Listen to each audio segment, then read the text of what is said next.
Nako mga kapatid, i-boycott na natin ang lahat ng produkto ng China. Walang kwenta na tangkilikin itong mga taga-China. Wala ginawa sa atin yan kundi kamalasan, kabusitan. Sayang lang yung pera natin dyan. Total naman, kaya sila nagkukumahog na mag dito sa atin magkalat ng kanilang mga produkto kasi alam nila marami tayong pambili. Pero higit sa lahat, marami raw mangmang. Marami daw utu-utu.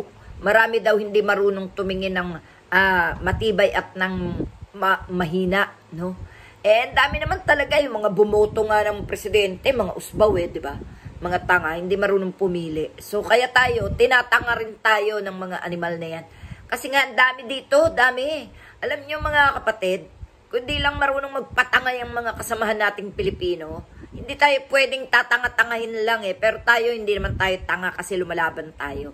Yung mga pumapalakpak pa sa katangahan, yun yung mga tanga lang.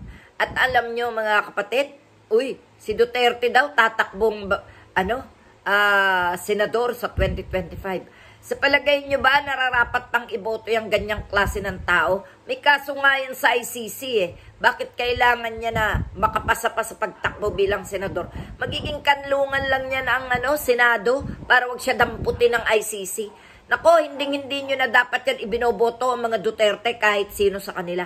Wala na dapat palalabasing Duterte sa ating gobyerno kasi sobra na ang kapahamakan, sobra na ang katiwalian, sobra ang paglulubog niyan sa ating bansa.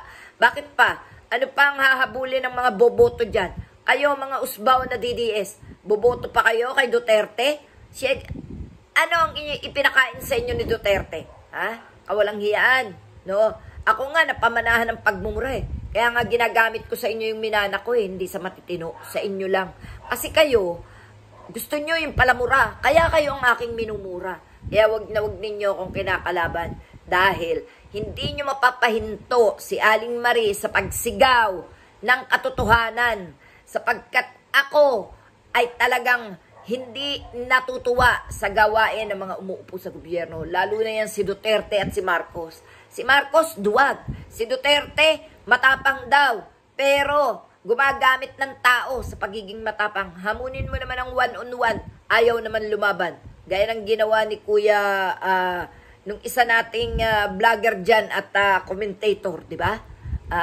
Hinamon siya, si Kuya Walde Carbonell. Hinamon siya pero hindi siya nakalaban. Pero ang galing sa mga Pilipinong walang laban, doon siya nagmamagaling. At eto, tatakbo raw senador. Mga kapatid, hindi dapat maupo ang mga ganitong klase ng tao sa gobyerno. Walang kwenta, walang itinulot kundi kawawaan.